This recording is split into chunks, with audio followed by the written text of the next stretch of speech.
Hello friends, स्वागत है आप सभी का यूट्यूब चैनल इम्परफेक्ट वीडियोस में। सभी दर्शकों को हमारा नमस्कार। और अब बात करते हैं आज के दिन के बारे में। आज है 1 फरवरी 2021 और इतिहास में आज के दिन क्या कुछ खास हुआ था, अगर इस बारे में बात की जाए तो दोस्तों आज के दिन सन 1915 को हुगली पश्चिम बंगाल में शंभूनाथ डे का जन्म हुआ था। ये एक भारतीय वैज्ञानिक और डॉक्टर रहे हैं। रॉबर्ट कॉख द्वारा साल 1884 में हैजे के जीवाणु खोजने के 75 साल बाद बंगाल के इस वैज्ञानिक ने पता लगाया था कि जीवाणु के द्वारा पैदा किया गया एक जहर शरीर में पानी की कमी और रक्त के गाढ़े होने का कारण बनता है, जिसके कारण आखिरकार हैजे के मरीज की जान चली जाती है।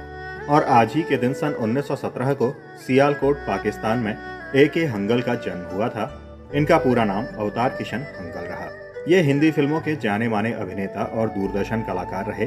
साल 1967 से हिंदी फिल्म उद्योग का हिस्सा रहे A.K. हंगल ने लगभग 225 फिल्मों में काम किया है। इन्हें फिल्म परिचय और शोले में अपनी यादगार भूमिकाओं के लिए जाना जाता है। और इसके अलावा नमक हराम, शौकीन, आईना, अवतार और इसके अलावा भी कई नाम इनकी यादगार फिल्मों में शामिल रहे हैं। बात की जाए दोस्तों आज के दिन निधन हुए व्यक्तित्व की, तो आज के दिन सन 2003 को कल्पना चावला का निधन हुआ था। ये एक भारतीय अमेरिकी अंतरिक्ष यात्री और अंतरिक्ष शटल मिशन विशेषज्ञ रही हैं। इनका जन्म हुआ था 17 मार्च 1962 को करनाल, हरियाणा में। ये कोलंबिया अंतरिक्ष यान आपदा में मारे गए 7 यात्री दल सदस्यों में से एक रही थी। कल्पना की अंतरिक्ष में पहली उड़ान STS-87 कोलंबिया स्पेस शटल में संपन्न हुई और इसकी अवधि 19 नवंबर से 5 दिसंबर 1997 थी। कल्पना की दूसरी और आखिरी उड़ान 16 जनवरी 2003 को कोलंबिया स्पेस शटल से शुरू हुई। ये 16 दिन का मिशन था। इन्होंने अपने सहयोगियों समेत लगभग 80 परीक्षण और प्रयोग किए।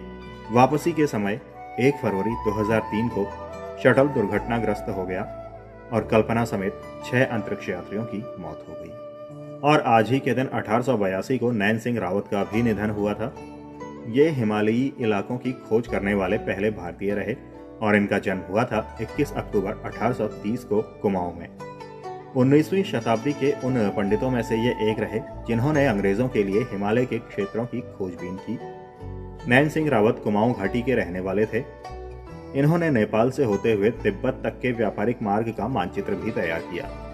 इन्होंने ही सबसे पहले ल्हासा की स्थिति और ऊंचाई ज्ञात की और तिब्बत से बहने वाली मुख्य नदी सांगपो के बहुत बड़े भाग का मानचित्र भी तैयार किया। नैन सिंह रावत को एक एक्सप्लोरर के बतौर ही याद नहीं किया जाता, बल्कि हिंदी में आधुनिक विज्ञान में अक्षांश दर्पण नाम की किताब लिखने वाले पहले भारतीय भी ये रहे और ये किताब शोध कार्य करने वाली पीढ़ियों के लिए एक ग्रंथ की तरह है। और इसके अलावा आज ही के दिन सन 1922 को महात्मा गांधी ने असहयोग आंदोलन तेज करने की जानकारी भारत के तत्कालीन वायसराय को दी थी। असहयोग आंदोलन महात्मा गांधी के नेतृत्व में चलाया जाने वाला पहला जन आंदोलन रहा। इस आंदोलन का व्यापक जन आधार था। शहरी क्षेत्र के मध्यम वर्ग और ग्रामीण इलाकों के किसानों और आदिवासियों का इसे व्यापक समर्थन मिला और इसमें श्रमिक वर्ग भी जुड़ा। इस तरह यह पहला जन आंदोलन बन गया। 1914 से 1918 के पहले विश्व युद्ध के दौरान अंग्रेजों ने प्रेस पर प्रतिबंध लगा दिया था और बिना जांच के कारावास की इजाजत दे दी थी। अब सर सिडनी रॉलेट की अध्यक्षता वाली एक समिति की संस्तुतियों के आधार पर इन कठोर उपायों को जारी रखा गया। इसके जवाब में गांधी जी ने देश भर में इस अधिनियम यानी कि रॉलेट एक्ट के खिलाफ एक अभियान चलाया। उत्तरी और पश्चिमी भारत के कस्बों में चारों तरफ बंद के समर्थन में दुकानों और स्कूलों के बंद होने के कारण जिंदगी लगभग ठहर सी गई। पंजाब में खास तौर पर कड़ा विरोध हुआ, जहां के बहुत से लोगों ने युद्ध में अंग्रेजों के पक्ष में सेवा की थी और अब अपनी सेवा के बदले वो इनाम की अपेक्षा कर रहे थे, लेकिन इसके बदले उन्हें रॉलेट एक्ट दिया गया। पंजाब जाते समय गांधी जी को कैद कर लिया गया और स्थानीय कांग्रेस जनों को गिरफ्तार कर लिया गया था। प्रांत के ये हालात धीरे धीरे तनावपूर्ण हो गए और अप्रैल 1919 में अमृतसर में ये खून खराबे के चरमोत्कर्ष पर ही पहुंच गया जब एक अंग्रेज ब्रिगेडियर ने राष्ट्रवादी सभा पर गोली चलाने का हुक्म दिया। जलियांवाला बाग हत्याकांड के नाम से जाने जाने वाले इस हत्याकांड में लगभग 1200 लोग मारे गए और लगभग 1600 से 1700 लोग घायल हुए। असहयोग आंदोलन का प्रस्ताव कांग्रेस के कलकत्ता अधिवेशन में 7 दिसंबर 1920 को प्रस्तावित हुआ। जो लोग भारत से उपनिवेशवाद को खत्म करना चाहते थे, उनसे आग्रह किया गया कि वो स्कूलों, कॉलेज और न्यायालय में न जाएं और कर न चुकाएं। कुल मिला के अगर कहा जाए तो सभी को अंग्रेजी सरकार के साथ पूरे ऐच्छिक संबंधों के परित्याग करने को कहा गया।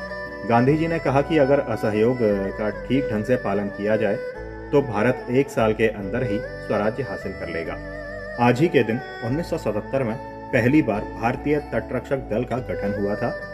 इसका काम समुद्र में भारत के राष्ट्रीय क्षेत्राधिकार के तहत राष्ट्रीय विधियों को लागू करना और जीवन और संपत्ति की सुरक्षा सुनिश्चित करना था। तो ये था आज के दिन का इतिहास। और अगर आपको ये जानकारी पसंद आई हो तो प्लीज़ वीडियो को लाइक कीजिए और शेयर कीजिए। और हाँ, चैनल को सब्सक्राइब करना मत भूलिए। Thank you.